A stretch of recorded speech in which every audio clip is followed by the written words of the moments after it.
সিলমান কাতাআকা ওয়া আফু আম্মান যালামাক ওয়া আহসিন ইলা মান আসা ইলাইক।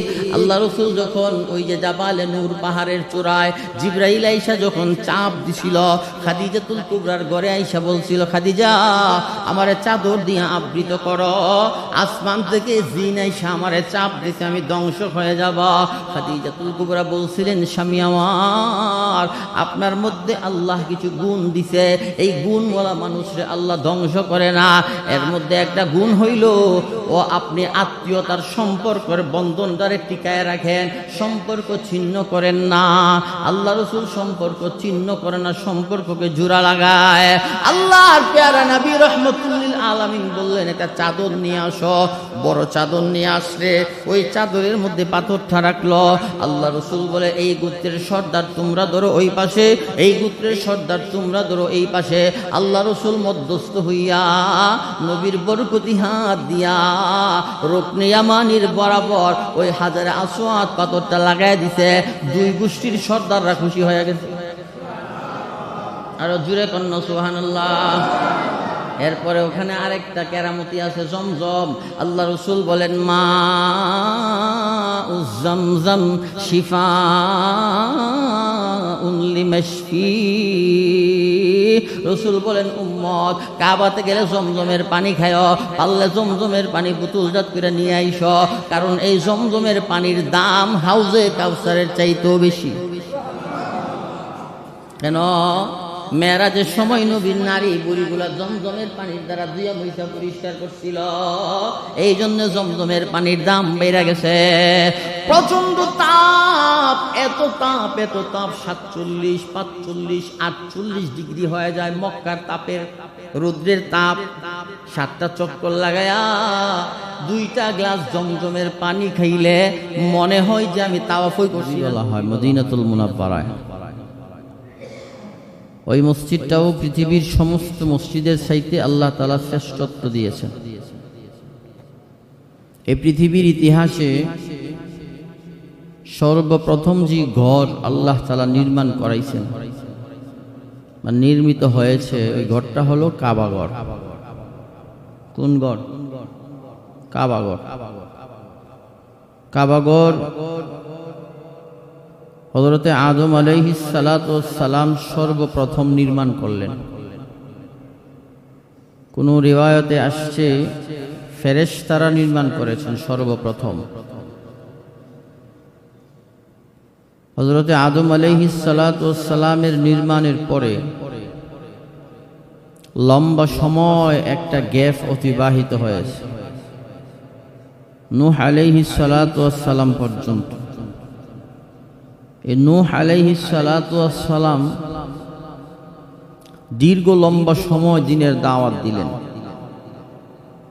কেউ উনার দাওয়াত গ্রহণ করল না। গ্রহণ করলো মাত্র 40 জন। কয়জন? 40 জন। নূহ আলাইহিস সালাতু ওয়াস সালাম আল্লাহর কাছে দোয়া করছে, আল্লাহ এদেরকে আযাব দিয়ে ধ্বংস করে দেন। আল্লাহ তাআলা নূহ আলাইহিস সালামকে বললেন, একটা মাটির পাতিলা বানাও। নূহ আলাইহিস সালাম মাটির পাতিলা বানাইলেন। আল্লাহ আদেশ করলেন, মাটির পাতিলাগুলো ভেঙে ফেলো। নূহ আলাইহিস সালাতু ওয়াস সালাম বলেন, আল্লাহ এত কষ্ট করে বানাইলাম, ভেঙে ফেলবো, আমার তো মায়া লাগে, কষ্ট হয়। আল্লাহ তাআলা বললেন, তুমি যে আমার কাছে দোয়া করলা আমার বান্দাগুলারে আমি আযাব দিয়া ধ্বংস করে দিতাম, আমার কি মায়া লাগে না? আমার বান্দাগুলারে তো আমি হাত লাগায়া লাগায়া বানাইছি, বড় মায়া কইরা বানাইছি। নূহ আলাইহিস সালাতু ওয়াস সালাম রে আল্লাহ বলেন, একটা কিস্তি বানাও। অনেকে বলে নৌকা, মূলত এটা নৌকা ছিল না, জাহাজ ছিল। একটা নৌকাতে যদি 40 জন মানুষ উঠানো হয় আর প্রত্যেক প্রাণী থেকে এক জোড়া কইরা উঠানো হয়, 40 জন মানুষ উঠলেই নৌকা বইরা দেব, ঠিক না? নূহ আলাইহিস সালামের এটা ছিল জাহাজ। কি জাহাজ? আল্লাহ বললেন যারা ঈমান আনছে এদেরকে উঠাও, আর প্রত্যেক প্রাণী থেকে জোড়া জোড়া এক জোড়া করে উঠাও। উঠাইছে, আল্লাহ তাআলা প্লাবন দিলেন। এই প্লাবনে নৌকাতে যারা ছিল তারা ছাড়া যা আছে সব ধ্বংস হয়ে গেছে। ফেরেশতা আদম আলাইহিস সালাম যে কাবাগর নির্মাণ করেছিল, কাবাও ভাঙ্গা চুরমার হয়ে গেছে। আল্লাহ তাআলা নূহ আলাইহিস সালামের প্লাবনের পরে আল্লাহর জলিলুল কদর এক পয়গম্বর সাইয়্যিদুনা হযরত ইব্রাহিম আলাইহিস সালাতু ওয়াস সালাম রে আল্লাহ তাআলা অনেকগুলা পরীক্ষা করলেন। ইব্রাহিম আলাইহিস সালামের জন্ম থেকে নিয়ে মৃত্যুর আগ পর্যন্ত ওনাকে শুধু পরীক্ষাই দিতে হইল। আর এমন একটা পরীক্ষা নাই যেই পরীক্ষা ইব্রাহিম আলাইহিস সালাম ফেল করছে। যখন উনি প্রাপ্ত বয়স্ক হলেন,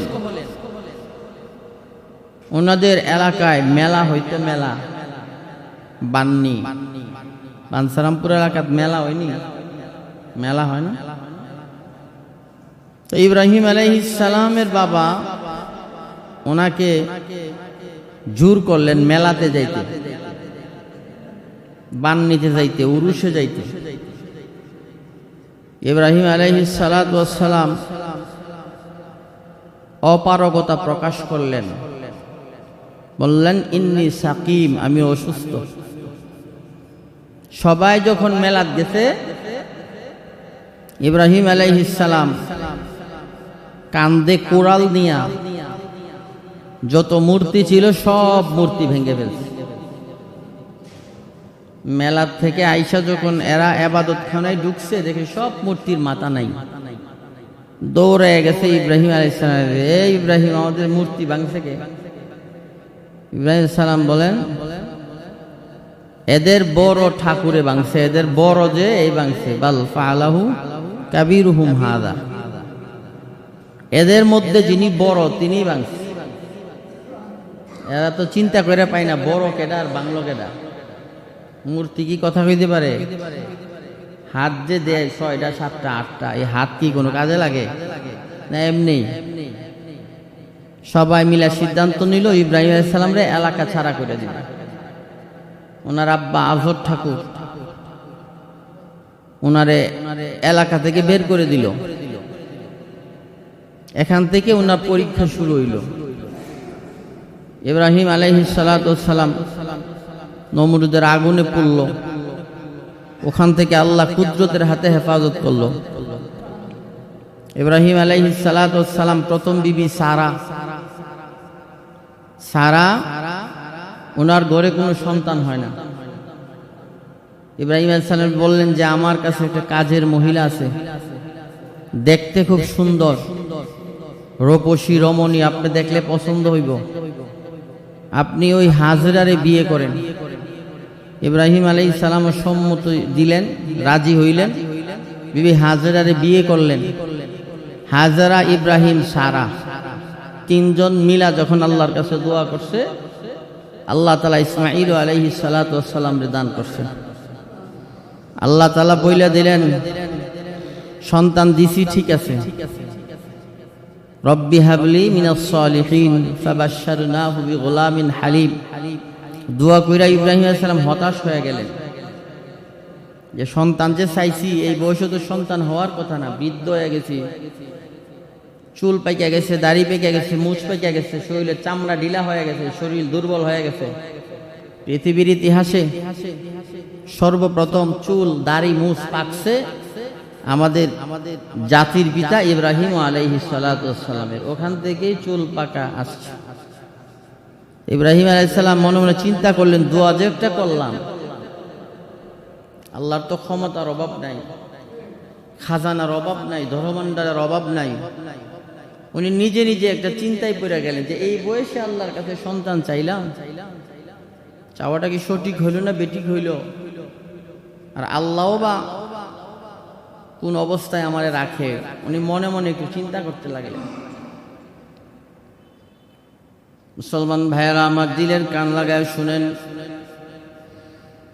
ইব্রাহিম আলাইহিস সালাতু ওয়াস সালাম মনে মনে যখন একটু সংশয় বোধ করতেছেন, আল্লাহ তাআলা গায়েব থেকে আওয়াজ দিয়া জানায় দিল, ইব্রাহিম দোয়া করেছো, আমি আল্লাহ তোমার দোয়া আসমানেই কবুল করেছি। ঘাবড়ায়ও না, ভয় পায়ও না, আমি আল্লাহ তোমারে এমন একটা সন্তান দিমু যেই সন্তান হবে তোমার ভাগ্যগত সন্তান। ফাবাশশারনাহু বিগুলামিন হালিম, এমন সন্তান দিমু যদি বলো সারা রাত দাঁড়ায়া থাকো, দাঁড়ায়া থাকবে। যদি বলো এইটা কইরো না, জিন্দেগি তো এটা করবে না। সাতাজিদুনি ইনশাআল্লাহু মিনাস সাবিরিন, এমন সন্তান দিমু যেই সন্তান হবে সবরকারী।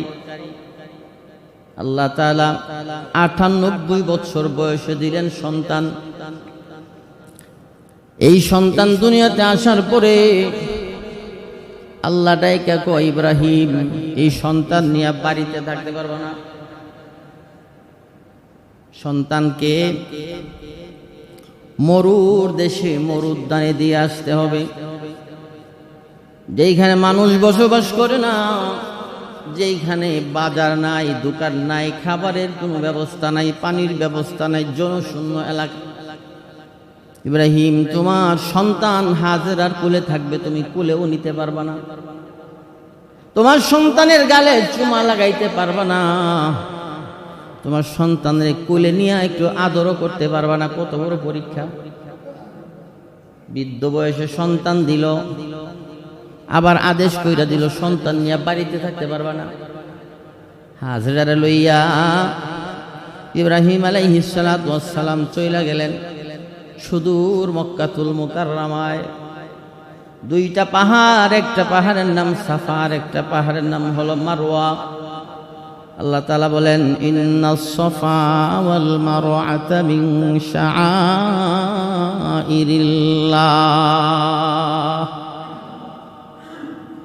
হাজরা আলাইহিস সালাতু ওয়াস সালাম স্বামীরে জিজ্ঞাসাও করে না, মরুভূমি প্রান্তর চিটিয়াল ময়দান দিয়া শিশু বাচ্চা লইয়া কই যাইতেছে। যেই মাত্র মক্কাতুল মুকাররমার সাফা এবং মারওয়া দুইটা পাহাড়ের মধ্যস্থলে বালির উপরে আদরের সন্তান কলিজার টুকরা হযরত ইসমাঈল আলাইহিস সালাম আর বিবি হাজরারে রাইখা চলে যায়। পিছন দিক দিয়া বিবিটাকে, স্বামী কই যান? খাবারের ব্যবস্থা নাই, পানির ব্যবস্থা নাই, থাকার ব্যবস্থা নাই, হাট বাজার নাই, কেমনে থাকবো? ইব্রাহিম আলাইহিস সালাম পিছনের দিকে তাকায় না, শাহাদাত আঙ্গুলিটা আসমানের দিকে উঠাইয়া বুঝাইছেন, বিবিরে এখানে আমার কোনো হাত নাই, আসমানের মালিক আল্লাহর সিদ্ধান্ত, তোমাদেরকে এখানে রাইখাই চলে যেতে হবে। মুসলমান ভাইরা আমার, হাজরা আলাইহিস সালাতু ওয়াস সালাম বুঝতে পারলেন যে আল্লাহ ৯৮ বছর বয়সে আমাদেরকে সন্তান দিতে পারলো, ওই আল্লাহ এই মরুভূমিতে আমারে আমার সন্তানরেও বাঁচাইতে পারব। আওয়াজ দিয়া কন্যা সুবহানাল্লাহ। হযরত ইব্রাহিম আলাইহিস সালাম চলে গেলেন। সপ্তাহখানেক যাওয়ার পরে চামড়ার মশকে যে পানি আনছিল, পানি শেষ হয়ে গেছে, শুকনা খাবারও শেষ হয়ে গেছে। ইসমাইল ছোট বাচ্চা পানির পিপাসায় কাতর হয়ে গেছে। হযরত হাজরা আলাইহিস সালাতু ওয়াস সালাম একবার সাফা পাহাড়ে দৌড় দেয়, আর একবার মারওয়া পাহাড়ে দৌড় দেয়, আর আল্লাহর ডাইকা বলে, আল্লাহ আমার শিশু সন্তান ইসমাইল বহু সাধনার পরে তোমার কাছ থেকে চায় আনছি, ও আসমানের মালিক, পানির পিপাসায় আমার সন্তানটারে তুমি মাইরো না। এই বলে আর দৌড়াদৌড়ি করে মুসলমান হাজরা আলাইহিস সালাতু ওয়াস সালাম 7টা দৌড় দিয়া সাফা পাহাড় থেকে যখন নিচে নামলেন, তাকায়া দেখে হযরতে ইসমাঈল যে বালির উপরে বসছে, দুইটা পা নাড়াচাড়া কইরা চিৎকার করছে। ওখান থেকে আল্লাহ জান্নাতি মিঠা পানির একটা নলকূপ জারি করে দিছে। হযরতে হাজরা আলাইহিস সালাম এই পানি নিজে পান করলেন, সন্তান ইসমাঈলকে পান করাইলেন। চামড়ার মশকে পানি জমা করে রাখলেন। পানি যখন চতুর্দিকে যাওয়া শুরু করছে, বালি দিয়া এটারে আটকায়া দিছে। তাফসীরের কিতাবে মুফাসসিরিন কিরাম লিখে, হযরতে হাজরা যদি এই পানি বালি দিয়া না আটকাইতো, পুরা পৃথিবী এই পানির নিচে তলায়া যাইত। গায়েব থেকে কে যেন আওয়াজ দিয়া কয়, হাজরা, এই পানি যে জারি হইছে, পানি কিন্তু বন্ধ হইব না।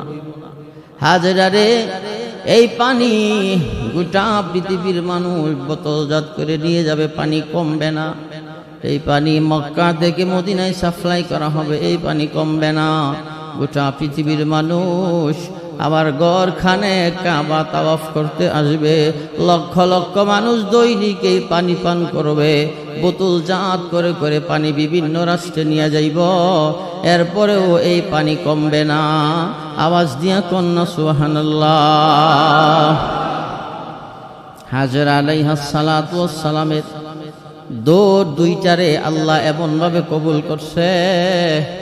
আল্লাহ বলেন, পৃথিবীর মানুষ মক্কাতে যদি হজ করতেও যাও, উমরা করতেও যাও, সাফা মারওয়া দুইটা পাহাড়ে দৌড়া দৌড়ি না করলে আমি আল্লাহ তোমাদের হজ কবুল করব না। হযরত ইব্রাহিম আলাইহিস সালাতু ওয়াস সালাম আল্লাহর আদেশে আবার হযরত হাজরা ইসমাঈল চলে গেলেন সিরিয়ায়। কিছুদিন পরে আবার আরেকটা পরীক্ষা শুরু হয়ে গেল। ফালাম্মা আসলামা ওয়া তাল্লাহু লিল জাবিন, হযরত ইব্রাহিম ঘুমাই রইছে স্বপ্নে। আল্লাহ ইব্রাহিম নবীরে ডাক দিয়া কই, ইব্রাহিম, তোমার কলিজার চাইতে যেই জিনিসটারে বেশি ভালোবাসো, ওইটারে আমার রাস্তায় জবাই করো। ইব্রাহিম আলাইহিস সালাম ঘুম থেকে ওইটা 100 উট জবাই করল। আল্লাহ ডাক দিয়া কই, ইব্রাহিম, কুরবানি কবুল হয় নাই। পরের দিন আরো করছে, আল্লাহ কয় হয় নাই। পরের দিন আরো করছে, আল্লাহ কয় হয় নাই। চতুর্থ রাতে রব্বুল আলামিন ডাক দিয়া কই, ইব্রাহিম, নিজের জীবনের চাইতে যেই বস্তুটারে বেশি ভালোবাসো, ওই বস্তুটারে আমার রাস্তায় জবাই করে দিতেইব। ইব্রাহিম নবীর বুঝার বাকি রইল না, জীবনের চাইতে তো ইসমাঈলরেই বেশি ভালোবাসে। কি বলেন, ঠিক না? মুসলমান কেমন পরীক্ষা! এই জন্য আল্লাহ রসুল বলেন, আশাদ্দুন নাস বালাআন আল আম্বিয়া সুম্মাল আমসাল ফাল আমসাল। নবীদের পরীক্ষা ছিল বড়, নবীদের কুরবানি ছিল বড়, নবীদের মুসিবত ছিল বড়, নবীদের পেরেশানি ছিল বড়। ইব্রাহিম আলাইহিস সালাম এক মুহূর্ত দেরি করলেন না। হযরতে হাজরারে বললেন, হাজরা, আমার ইসমাঈলরে সুন্দর কইরা একটু সাজাইয়া গুছাইয়া দাও।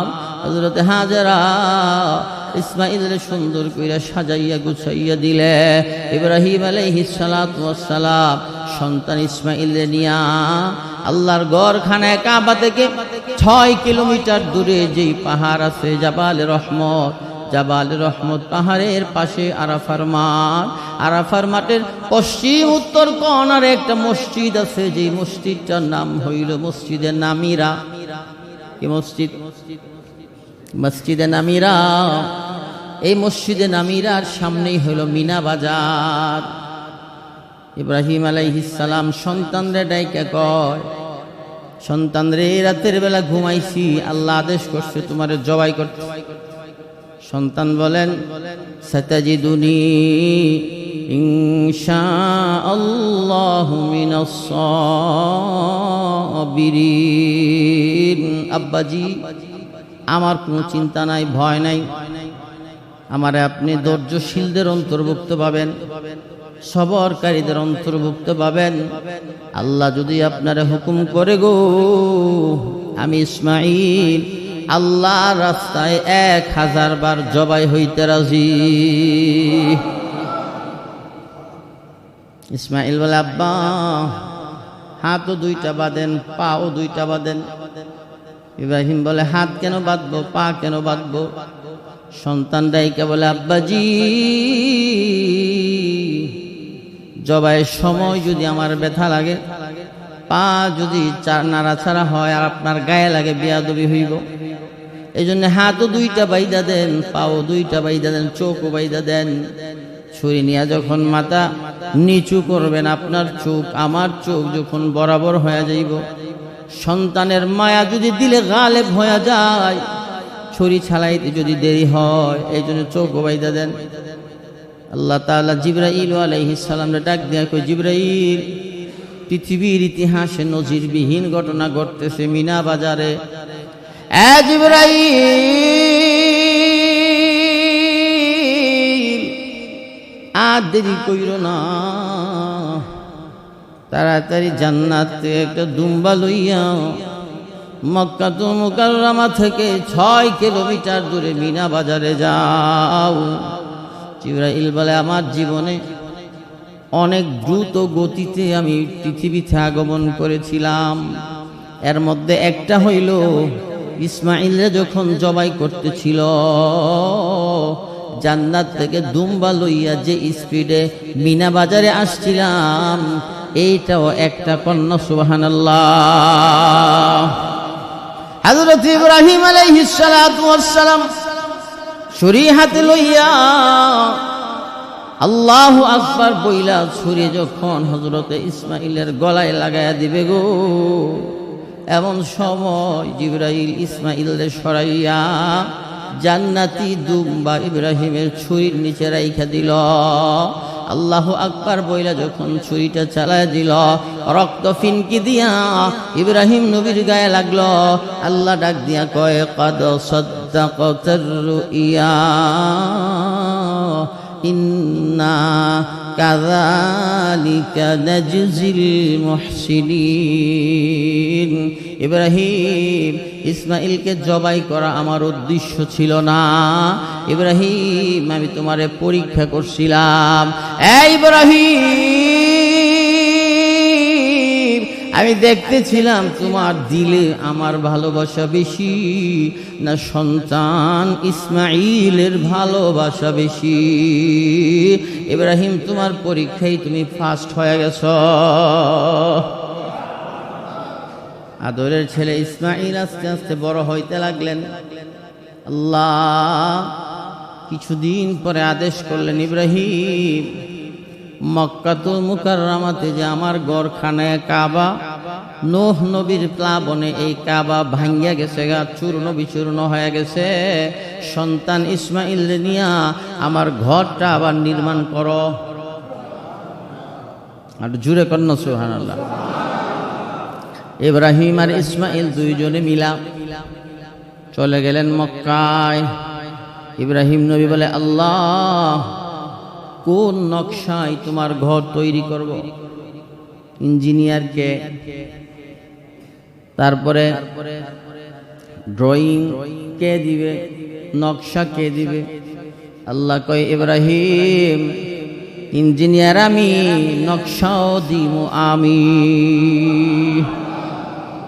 আল্লাহর দেওয়া নকশা নিয়া ইব্রাহিম নবী আর ইসমাঈল, বাবা আর ছেলে, দুইজনে মিলা আল্লাহর ঘর তৈরি শুরু করলো। ঘর যখন ইব্রাহিম নবীর মাথার উপরে চলে গেল, ইব্রাহিম নবী বলে, আল্লাহ, উপরে ওঠার তো কোনো ব্যবস্থা নাই, কেমনে উঠব? আল্লাহ ডাক দিয়া কয়, ওয়াত্তাখিযু মিন মাকামি ইব্রাহিম মুসাল্লা। ওই যে দেখো একটা পাথর, এই পাথরটাতে দাঁড়াও। মুসলমান, আল্লাহর কুদরত বুঝা বড় দায়। যেই মাত্র ইব্রাহিম নবী পাথরের মধ্যে দাঁড়াইছে, উপরে উঠতে হইলে পাথর লিফটের মতো অটোমেটিকলি উপরে উঠা যায়। নিচে নামার দরকার হলে লিফটের মতো আবার নিচে নাইমা যায়। এইভাবে আল্লাহর ঘর খানায় কাবা নির্মাণ শেষ করলেন। এই যে পাথরে পায়ের চাপা দাগ লেগে গেছে, আল্লাহ বলেন ওয়াত্তাখিযু মিন মাকামি ইব্রাহিম মুসাল্লা। আমি মাকামে ইব্রাহিম রে নামাজের জায়গা বানায় দিছি। যারা হজ করতে যায়, উমরা করতে যায়, তাওয়াফ শেষ কইরা মাকামে ইব্রাহিম রে সামনে রাইখা 2 রাকাত নামাজ পড়তে হয়, নাইলে তাওয়াফ বাতিল হয়ে যায়, উমরা হজ হয় না, বড় হজ হয় না। পায়ের চাপা, পায়ের দাগ ওই যে রুকনে ইয়ামানির বরাবর গ্লাস ফিটিং করে সৌদি সরকার রাইখা দিছে। আল্লাহ রাসূল এক হাদিসে বলেন, মাকামে ইব্রাহিম রে তোমার সামন বরাবর রাইখা নামাজ পড়তে হবে। হাদিসের ব্যাখ্যায় মুহাদ্দিসিন কিরাম বলেন, একটু দূরে গিয়া সামনে তাকলেই চলবো, একেবারে বরাবর হওয়া শর্ত না। কারণ হাজার হাজার মানুষ, এত মানুষের ভিড়ে এখানে নামাজ পড়ার সুযোগ হয় না, ঠিক না? অনেক মানুষ হয়। আগে আরো কাছে ছিল মাকাম ইব্রাহিম, এখন একটু দূরে নিয়ে গেছে। যারে সামনের এখানে নামাজ পড়া উত্তম, কিন্তু যদি সামনে না থাকে, যে কোনো এক জায়গায় দাঁড়ায়া ওইটা সামনে রাইখা যে কোনো এক সাইডে সামনে থাকলেই চলবো, নামাজ পড়লে নামাজ হয়ে যাবে।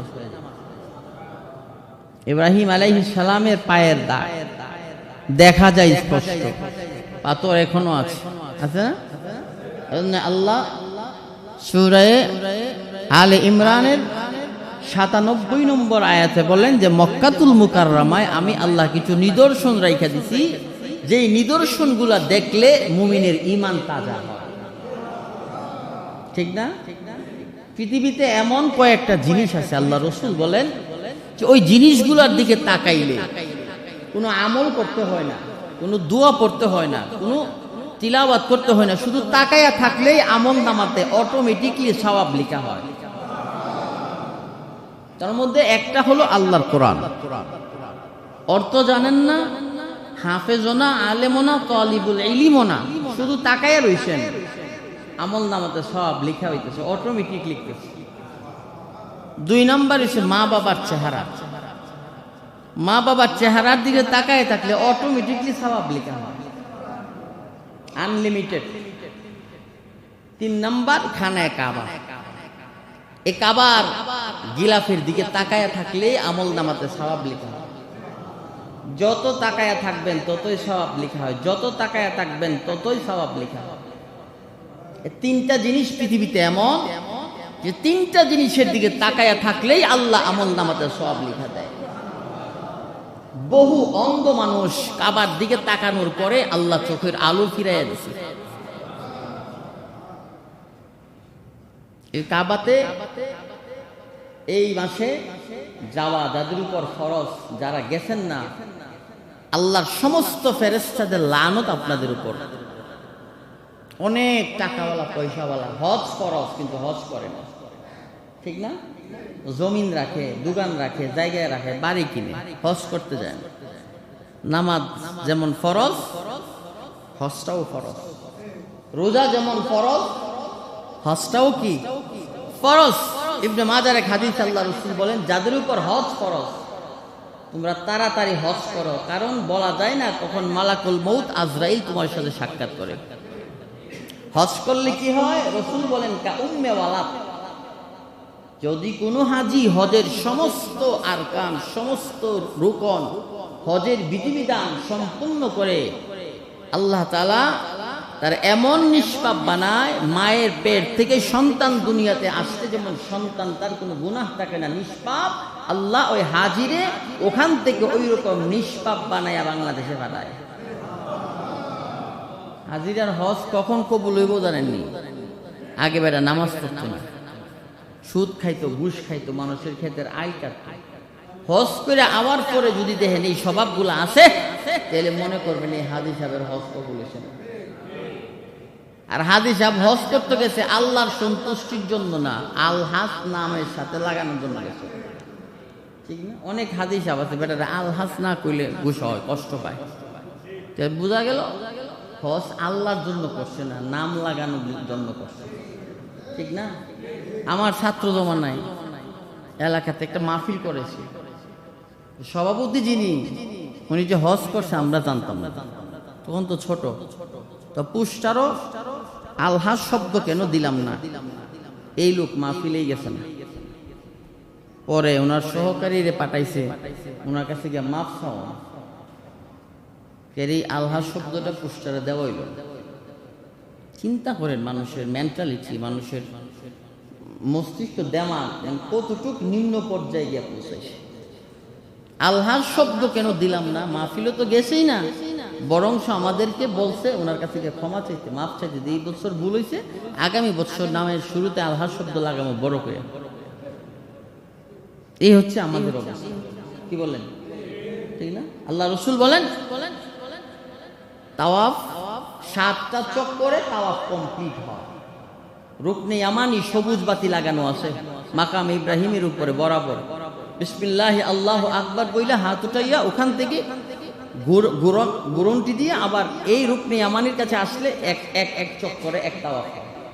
এভাবে 7টা চক্করে ফুল কমপ্লিট একটা তাওয়াফ। আল্লাহ রসুল বলেন যারা তাওয়াফ করে এরার প্রতি কদমে কদমে আল্লাহ 10টা কইরা রহমত বর্ষণ করে, প্রতি কদমে কদমে। তাইলে 7টা চক্করে কত হাজার কদম হয়। আল্লাহ রসুল বলেন মাকাম ইব্রাহিমের সামনে রাইখা তাওয়াফ শেষ করার পরে যে হাজি সাহেব 2 রাকাত নামাজ পড়লো, আল্লাহ তার জিন্দেগির সমস্ত গুনাহ মাফ করে দিল। মাকাম ইব্রাহিমের কাজ মারওয়ায় 7 চক্কর সবুজ বাতি লাগানো আছে। হযরত হাজারা আলাইহিস সালাতু ওয়াস সালাম ওইখানে খচি দূর দিয়েছিল, সৌদি সরকার সবুজ বাতি টানায় রাখছে। এই সবুজ বাতি যতটুকু হাজিরা ওইখানে গেলে খচি দূর দিতে হয়, তো আস্তে আস্তে স্লো স্লো দৌড় দিতে হয়, নাইলে ওই যে সাফা মারওয়ার সাই আপনার কমপ্লিট হয় না। আর যারা একেবারে মাযুর, এদেরকে হুইল চেয়ার দেওয়া নেওয়া হয়। এরপর হুইল চেয়ারে যারা থাকে এদেরকেও দেখছি একটু স্পিডে নেওয়া যায়, দৌড়ে দৌড়ে নেওয়া যায়। আল্লাহ বলেন মক্কাতে আমি এমন কিছু নিদর্শন রাখছি যেগুলা দেখলে তোমার ঈমান বৃদ্ধি হয়। আর কাবা এটার মধ্যে এমন এক আকর্ষণ, যতবার যান আকর্ষণ কমে না, আরো বাড়ে, ঠিক না?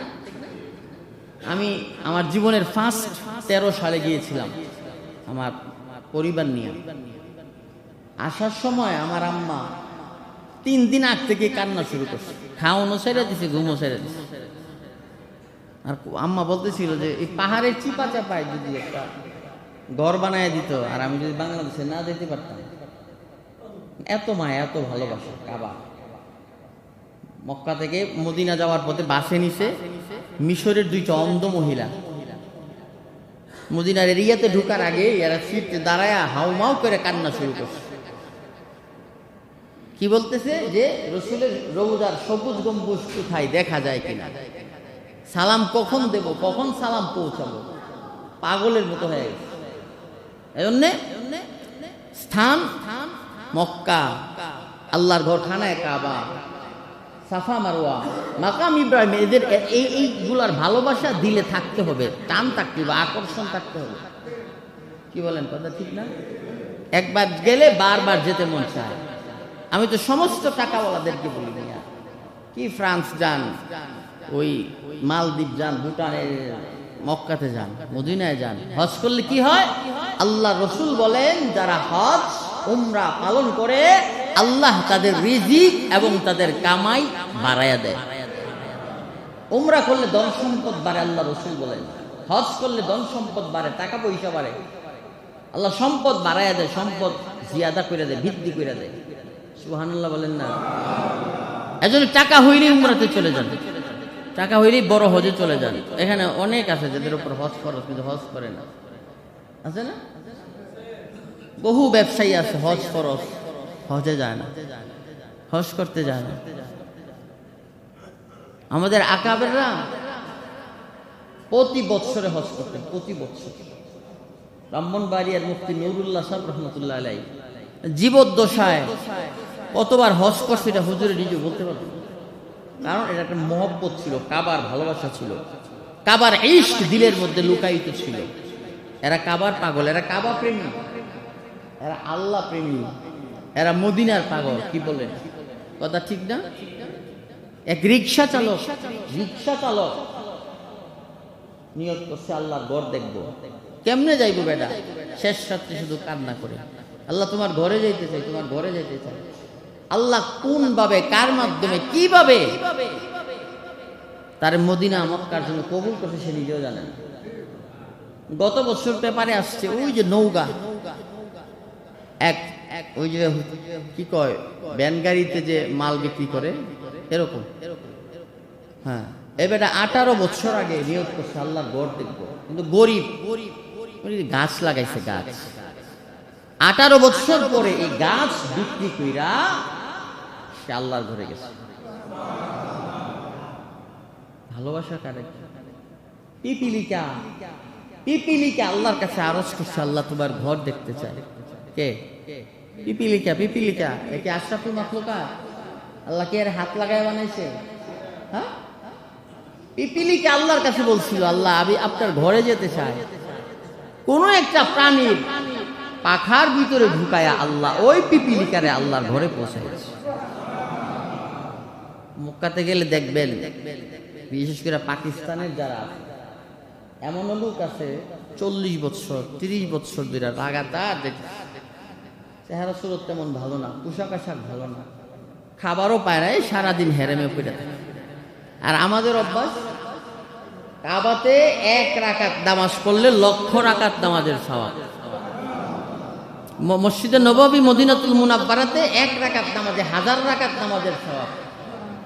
বিশেষ করে আমাদের বাংলাদেশি যারা আছে এরা অযথা সময় নষ্ট করে কাবায় গেলে, অযথা মার্কেটে, রাস্তাঘাটে, রেস্টুরেন্টে এইখানে সময় কাটায়।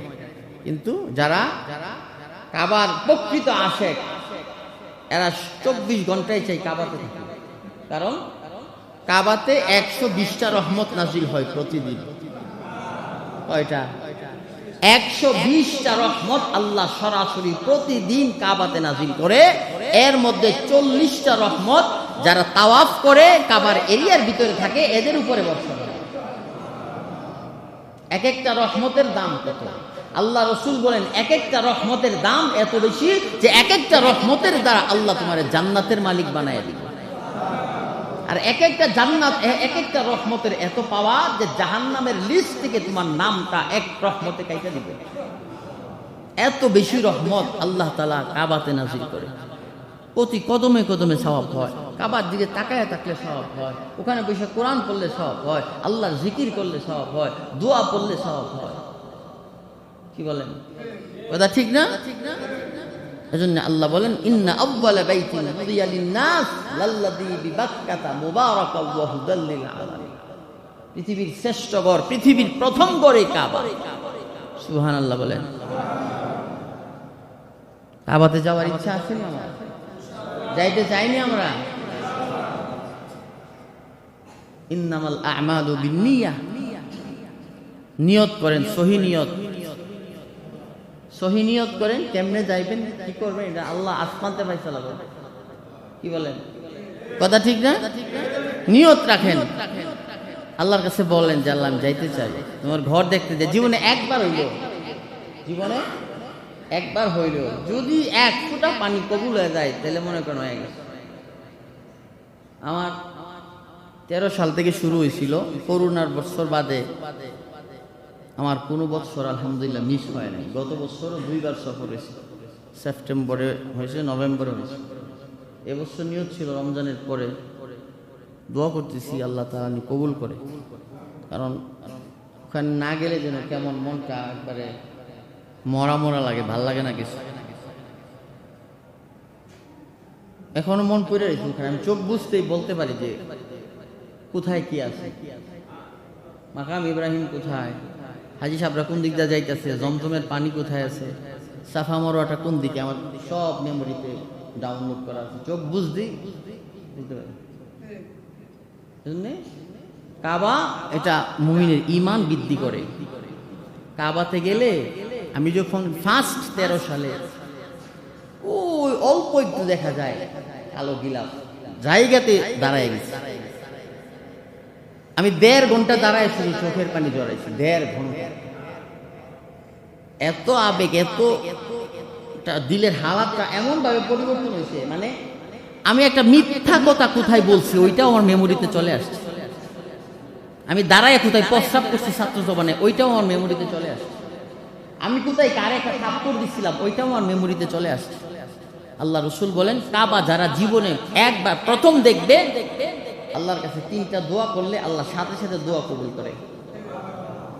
জীবনের ফার্স্ট কাবা দেখছেন, দাঁড়ায় যাবেন, 3টা দোয়া দাঁড়িয়ে করবেন আল্লাহর কাছে, হাত তুলে না, মনে মনে। আল্লাহ রসুল বলেন, যারা ফার্স্ট কাবা দেখে, কালো গিলাফ দেখে, তারা 3টা দোয়া করে আল্লাহর কাছে, আল্লাহ দোয়াগুলো কবুল করে। সুবহানাল্লাহ বলেন। ইব্রাহিম আলাইহিস সালাতু ওয়াস সালামের এই কাবা নির্মাণ শেষ হওয়ার পরে আল্লাহর কাছে দোয়া করছেন, আল্লাহ আপনার ঘর নির্মাণ করছি, আমাদের কাজটারে কবুল করেন, আপনি তো সবকিছু শুনেন, সবকিছু জানেন। আল্লাহ তাআলা ইব্রাহিম আলাইহিস সালামকে বললেন, এই কাবা নির্মাণের পরে অবশিষ্ট বালি কণাগুলো আছে, ওগুলো ছড়াইয়া ছিটাইয়া দিয়ে দাও। ইব্রাহিম সালাম বললেন, আল্লাহ এটা ছড়াইয়া ছিটাইয়া দিলে বেশি দূর যাবে না।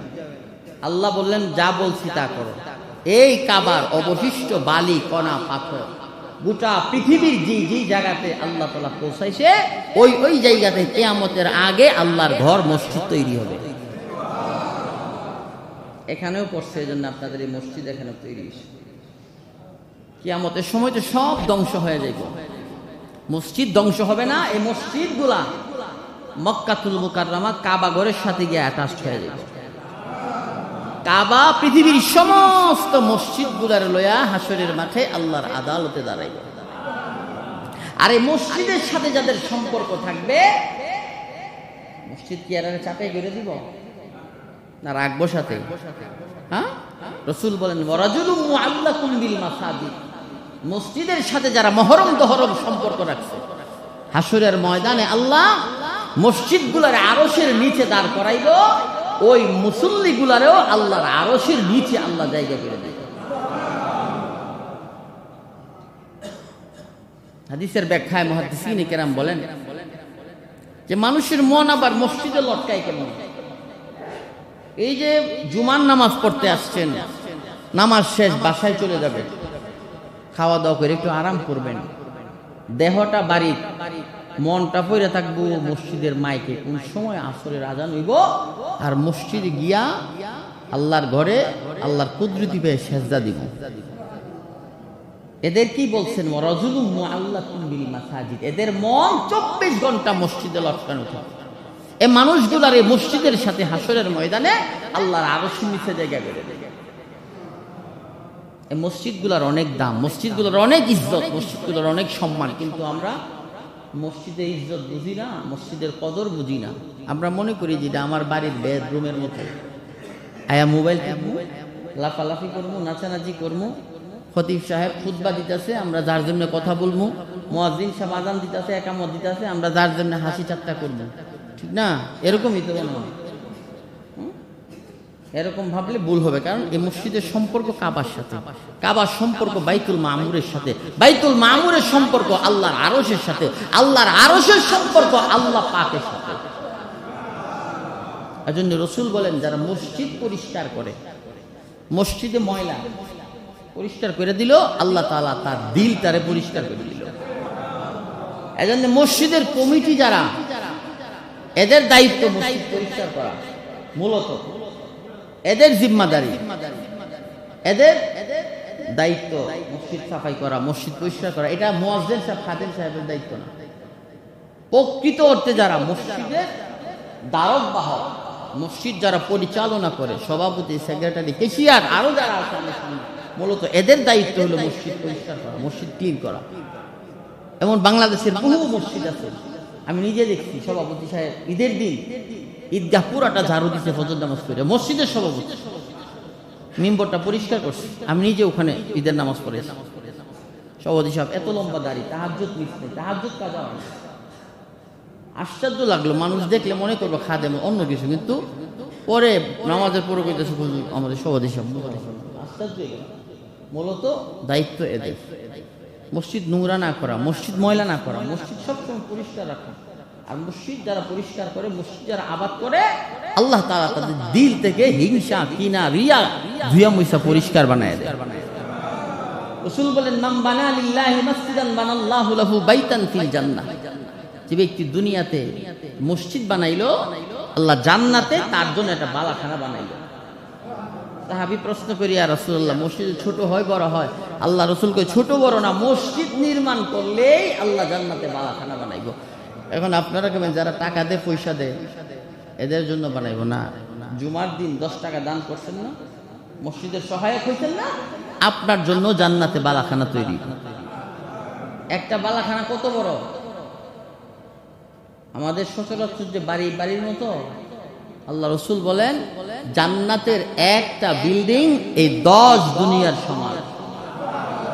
সবচাইতে ছোট যে বিল্ডিংটা, ওইটাও এই গোটা পৃথিবীর 10টা পৃথিবীর সমান একটা বালাখানা আল্লাহ তাআলা বানায় দিব। যারা মসজিদ বানায়, মসজিদ পরিষ্কার করে, মসজিদের সাথে মহরম দহরম সম্পর্ক রাখে, আল্লাহ রাসূল বলেন এই বালাখানার ভিতরে কামরা থাকবে 70টা। কয়টা? 70টা কামরা থাকবে। এক একটা কামরার ভিতরে 70টা করে রুম থাকবে। এক একটা রুমে 70টা খাট থাকবে। 70টা খাটে 70টা চাদর থাকবে।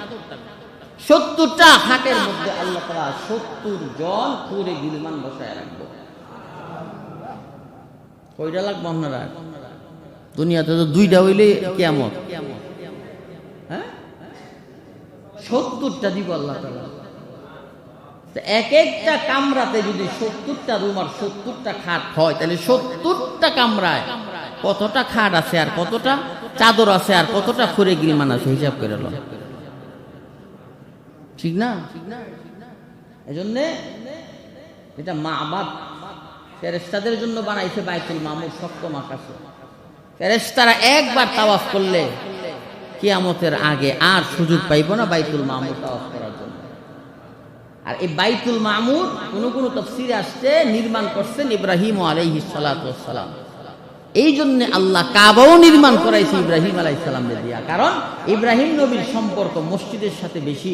এই জন্য আল্লাহ কয়, ইব্রাহিম সপ্তম আকাশে বাইতুল মামুর তুমি নির্মাণ করলা, বাইতুল মামুরে তোমার হাত লাগছে, আমি দুনিয়াতে আমার বান্দাদের জন্য একটা কাবা বানাইতে চাই, ওই কাবাও তোমারে দিয়ে বানামু। আর এরা হইব তোমার সন্তান, রুহানি সন্তান। তোমার সন্তানরা গুনাহ করব, বৎসরে একবার ওই যে হাজারে আসওয়াদ পাথরে চুমা লাগাইব, তোমার রুহানি সন্তানের জিন্দেগি সব গুনাহ আমি আল্লাহ মাফ করে দেব। হযরত ওমর রাদিয়াল্লাহু আনহু যখনই কাবার সামনে দাঁড়াইতেন, ওই যে হাজারে আসওয়াদ পাথরটারে ডাইকা বলতেন, পাথর আমি তোরে চুমা টুমা দিতাম না, কারণ জানি তোর মধ্যে কোনো ক্ষমতা নাই, ক্ষমতা সব আল্লাহর। পাথর রে, আমি দেখছি আল্লাহ রাসূল ঠোঁট মোবারক লাগাইয়া তোরে চুম্বন করছে, এই জন্যে আমি উমর তোরে চুম্বন করি। আমি যদি দেখতাম না আল্লাহ রাসূল চুমা দিছে না, আমিও চুমা দিতাম না। এই পাথরটার নাম ছিল হাজারে আবিয়াজ। আবিয়াজ শব্দের অর্থ হইল সাদা। মানুষের গুনাহ নিতে নিতে নিতে নিতে এই পাথরটা হয়ে গেছে কালো। শরীয়তের মাসআলা, অনেকে উমরা করতে গেলে বাপরে বাপ মনে করে যে এটা চুমা দিলেই বুঝি বেড়া হয়ে গেছে।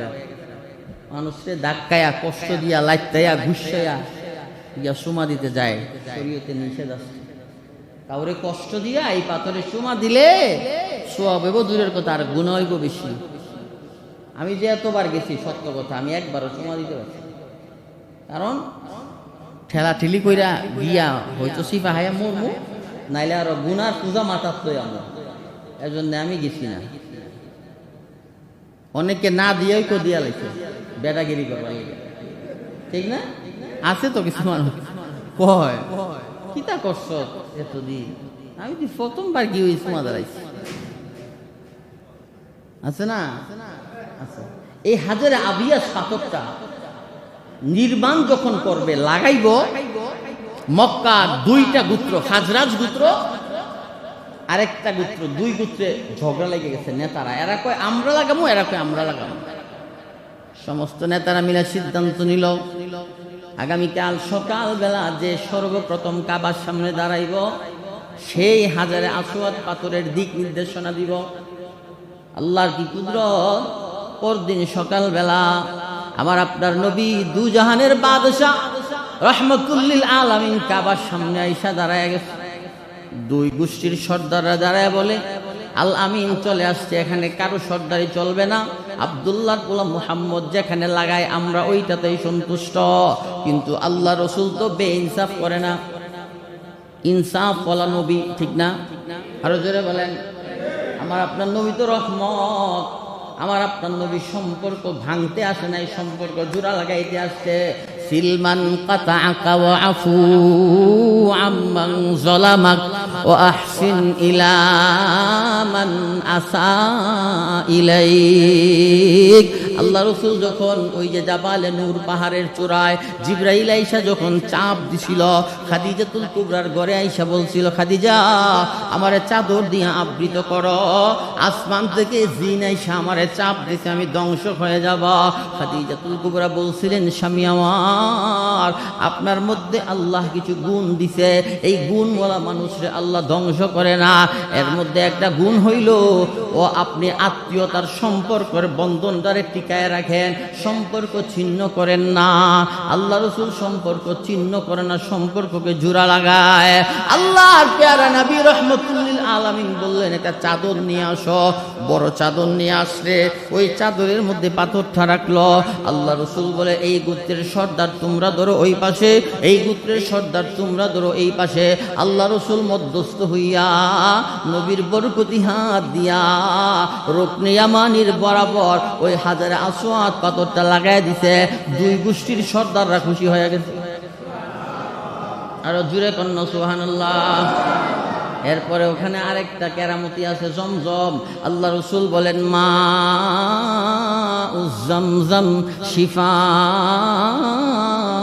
লিমাশফি। রসুল বলেন, উম্মত কাবাতে গেলে জমজমের পানি খায়, পারলে জমজমের পানি বোতলজাত করে নিয়ে আইস, কারণ এই জমজমের পানির দাম হাউজে কাউসারের চাইতেও বেশি। কেন? মেরাজের সময় নবীর নারী বুড়িগুলা জমজমের পানির দ্বারা দুইয়া মহিষা পরিষ্কার করছিল, এই জন্য জমজমের পানির দাম বেড়ে গেছে। প্রচন্ড তাপ, এত তাপ, এত তাপ, 47, 45, 48 ডিগ্রি হয়ে যায় মক্কার তাপের, রৌদ্রের তাপ। 7টা চক্কর লাগায়া 2টা গ্লাস জমজমের পানি খাইলে মনে হয় যে আমি তাওয়াফই করছি না।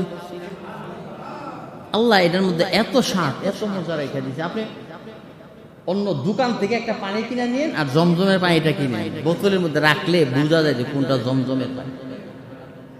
আল্লাহ এত এনার্জিটার মধ্যে রাখছে।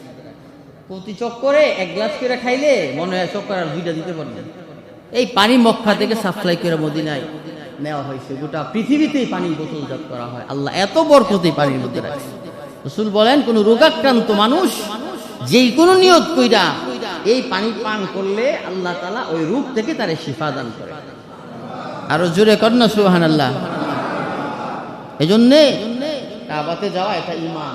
যাইতে চাইনি আমরা, কাবাতে গেলে ঈমান বৃদ্ধি হয়, ঈমান বাড়ে। দেখবেন যারা মুমিন এরা হজ করে আসলে এদের আমলের স্পিড একটু বাড়ে, আল্লাহর প্রতি মায়া ভালোবাসা বাড়ে, জাহান্নামের আযাবের ভয় দিলে কিছু ছুটে, ঠিক না? ওখানে গেলে মনের হালাত পরিবর্তন হয়। কই সন্তান, কই বিবি, কই কি। 14 দিনের জন্য গেলে আমি মোবাইলই নিতাম না আগে। 14 দিনের জন্য গেলে আগে মোবাইলই নিতাম না, কারণ মোবাইল নিলে অ্যাক্টিভেটিং করোনা লাগে, আমল আপনাকে ব্যাঘাত হয়। গত নভেম্বরে আমার বিবিরে নিয়ে গেছিলাম, এই বিবিরে নিয়ে যাওয়াতে আমলের অনেক ঘাটতি হয়েছে। এমন অলস যাইতেছে না কাবা। ফজরের সময় অনেক সময় গেছে এসে রুমে নামাজ চলে এসে, এর কারণে আমিও যেতেছি। এজন্যে সাথে লোক থাকলে মন বইরা ইবাদত করা যায় না। এজন্য কাফেলার সাথে গেলেও হেরাইমের ভিতরে ঢুকলে আলাদা হয়ে যায় না, নিজের মতো করে কান্না করা যায়, নিজের মতো করে আল্লাহর কাছে চাওয়া যায়, নিজের মতো করে আল্লাহরে বলা যায়। সাথে আরেকজন থাকলে চাওয়া যায় না, ইবাদত করা যায় না, ইবাদতে বিঘ্নতা আসে। এজন্য আমি যতবার কাফেলার সাথে গেছি আমি বইলা দিছি যে ভাই ঢুকার পরে কিন্তু আমারে পাইতেন না, ও আমি রুমে চলে যাবো, আপনার রুমে এসে একেবারে গেলে মাগরিবের সময় ঢুকলে ওই তাহাজ্জুদ করে ফজর পড়ে তারপর রুমে আসতাম। যখন নামাজটা বাসায় পড়তাম, খাওয়া দাওয়া করে আবার ঢুকে দিতাম, আবার পরদিন ফজর করে রুমে আসতাম। আরে বৈশা থাকলেই তো সব, তাকায় থাকলে সব। একটা রাকাত নামাজ পড়লে লক্ষ রাকাত নামাজের সব। আল্লাহ তাআলা কি রাখছে। এজন্য যাদের উপর হজ ফরজ হয়েছে আপনারা হজটা করে ফেলেন, এটা অনেক বড় ইবাদত। আল্লাহ তাআলা সবচেয়ে বড় ইবাদত হলো হজ ফরজ হওয়ার পরে হজ করা। আল্লাহ তাআলা জিন্দেগির গুনাহ মাফ করে দেয়, নিষ্পাপ বানায় দেয়, আমল নামাতে কোনো গুনাহ থাকে না। আত-তাইবু মিনাজ যামবি কামান লা যামবা লা। রাসূল বলেন গুনাহটা আল্লাহ এমন ভাবে মাফ করে আমল নামাতে গুনাহের চিহ্নই থাকে না। আর জুড়ে বলেন না সুবহানাল্লাহ। আল্লাহ তাআলা আমাদের সবাইকে আল্লাহর ঘরখানায় কাবাতে গিয়া জীবনের গুনাহ মাফ করায়া আল্লাহর সন্তুষ্টি রেজা হাসিল কইরা বাকি হায়াতের জিন্দেগি কাটাইবার তৌফিক দান করুক সকলে আমিন বলেন। আমরা যারা সুন্নত করি 4 রাকাত আমরা জুমা আদায় করি।